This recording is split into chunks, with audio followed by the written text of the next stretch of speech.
एक बौद्ध भिक्षु और उनका एक शिष्य एक जंगल में कुटिया बनाकर रहते थे। बौद्ध भिक्षु अब बूढ़े हो चुके थे और उनका शिष्य अभी जवान था। बूढ़े बौद्ध भिक्षु एक बहुत बड़े ज्ञानी व्यक्ति थे। जब वे ध्यान करने बैठते तो 2-3 दिन तक ध्यान करते ही रहते। उन बूढ़े बौद्ध भिक्षु के पास एक बहुत ही अनोखी शक्ति थी कि वह ध्यान की अवस्था में भविष्य को देख सकते थे। एक दिन जब वह ध्यान कर रहे थे तो उन्होंने देखा कि आज से 8वें दिन उनके उस युवा शिष्य की मृत्यु हो जाएगी। उन्होंने अपने शिष्य को पास बुलाकर कहा, मैं तुम्हें अगले 7 दिनों की छुट्टी देता हूँ। तुम इन 7 दिनों के लिए अपने घर रह कर आ सकते हो। शिष्य ने खुशी से कहा, क्या यह सच है गुरुदेव? गुरु ने कहा, हाँ, मेरा पिछले कई दिनों से अपने घर वालों से मिलने का भी मन कर रहा था। शिष्य ने मुस्कुराते हुए कहा। गुरु ने कहा, ठीक है, तो अब तुम जा सकते हो, लेकिन याद रहे 8वें दिन की शाम तक तुम्हें वापस आना है। शिष्य ने हाँ में सिर हिलाते हुए कहा, ठीक है गुरुदेव, पहुंच जाऊंगा, लेकिन आप अपना ख्याल रखिएगा। अब आप बूढ़े हो चुके हैं, इसलिए आश्रम का कोई भी काम हो उसे मेरे लिए छोड़ देना। मैं वापस आते ही उस काम को कर दूंगा। इसके बाद गुरु का आशीर्वाद लेकर शिष्य पहाड़ी से नीचे उतर गया, बिना यह देखे कि गुरु की आंखों में अपने शिष्य को खोने का दर्द था। शिष्य के गांव के रास्ते पर एक नदी पड़ती थी। उस नदी के किनारे चींटियों का एक बिल था, जहां पर लाखों चींटियां थी। उनमें से कुछ चींटियां लगातार बिल के अंदर जा रही थी और कुछ बाहर आ रही थी, जिसमें से कुछ चींटियां एक दूसरे से टकरा जाती और फिर अपना रास्ता बदल लेती। यह सब देख उस शिष्य को बड़ा ही आनंद आ रहा था। कुछ देर तक खड़ा होकर उन चींटियों को देखता रहा। फिर अचानक उसका ध्यान नदी की तरफ गया। उसने देखा कि नदी का पानी धीरे धीरे बढ़ रहा है, जिससे उस उठने वाली लहरें चींटियों के बिल के पास तक पहुंच सकती हैं, जिसकी वजह से यह लाखों चींटियां बेवजह ही मारी जाएंगी। यह सोच उसने तुरंत अपने ऊपर के कपड़े उतारे और उसमें मिट्टी भरकर चींटियों के बिल के चारों तरफ एक गहरा सा बना दिया। साथ ही उसने बड़े ही कलात्मक तरीके से मिट्टी को काटकर एक छोटी सी नाली बना दी, जो कि लहरों से आने वाला पानी नाली के माध्यम से वापस नदी में चला जाए। इसके बाद वह नदी पार कर अपने घर चला गया।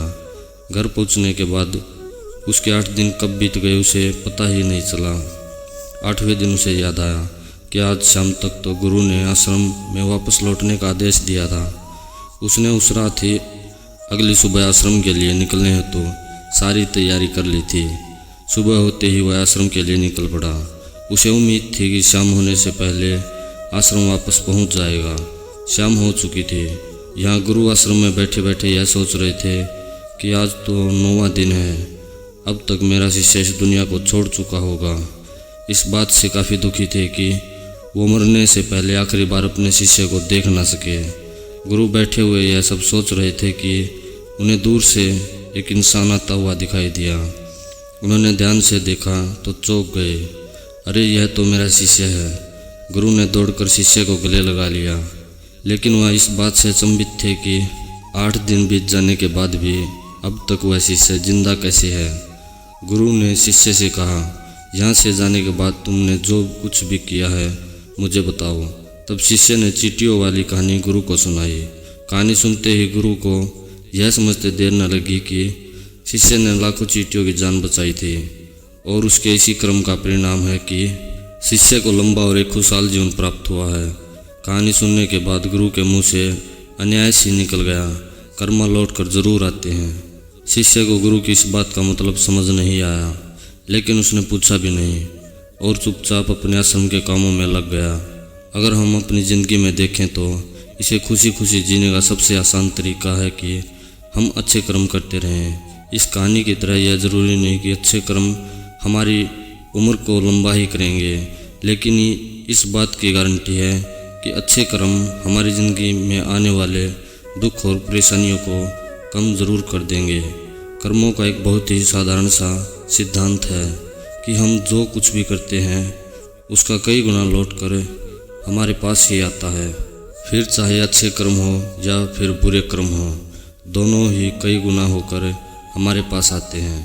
अच्छे कर्म करने के लिए ज़रूरी नहीं कि हमारे पास पैसा ही होना चाहिए, और ना ही सिर्फ किसी की जान बचाना ही अच्छा कर्म कहलाता है।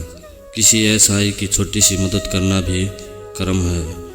किसी डिमोटिवेट इंसान को मोटिवेट करना भी कर्म है। किसी दुख भरे इंसान को खुश करना भी अच्छा कर्म है। कुल मिलाकर हम किसी भी तरीके से किसी के दुख को कम कर पाए तो वह एक अच्छा कर्म है।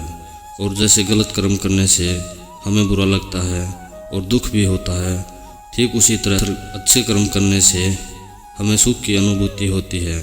इसलिए अगर हम अपनी ज़िंदगी में खुश रहना चाहते हैं तो हमें आज से ही दूसरे के दुख दर्द को कम करने की कोशिश शुरू कर देनी चाहिए और हम देखेंगे कि हमारी लाइफ अपने आप ही खुशियों से भर जाएगी।